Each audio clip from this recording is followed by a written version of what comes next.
গতকালই তৃণমূলের প্রার্থী তালিকা ঘোষণা হয়েছে। ব্যারাকপুর কেন্দ্র থেকে ঘোষণা হয়েছে পরিচালক রাজ চক্রবর্তীর নাম।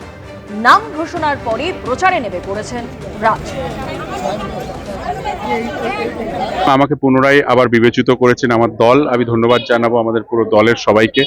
এবং আমার মনে হয় যে এই 5 বছর আমি চেষ্টা করেছি ব্যারাকপুরের যে দায়িত্ব সেটাকে কিছুটা হলেও পালন করার চেষ্টা করেছি। সেখানে রাস্তাঘাট, ড্রেন, লাইট, হসপিটাল বা স্কুল, কলেজ যাই হোক, যে কোনো সমস্যায় যে কোনো মানুষ ডেকেছে আমি সেখানে পৌঁছে গেছি।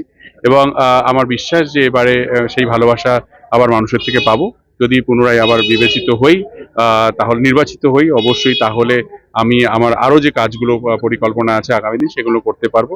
আমাদের উল্টো দিকে কি আছে এটা ভাবার সময় নেই। আমাদের কাছে এখন সময় হচ্ছে যে আমরা কি করে নির্বাচন জিতে 7 তারিখে 7ই মে আবার 4 মে ইলেকশন মানে রেজাল্ট ডিক্লেয়ার হবে এবং আমাদের আবার চতুর্থবারের জন্য মাননীয় মুখ্যমন্ত্রী মমতা বন্দ্যোপাধ্যায় আসবেন এবং বাংলার মানুষের পাশে দাঁড়াবেন।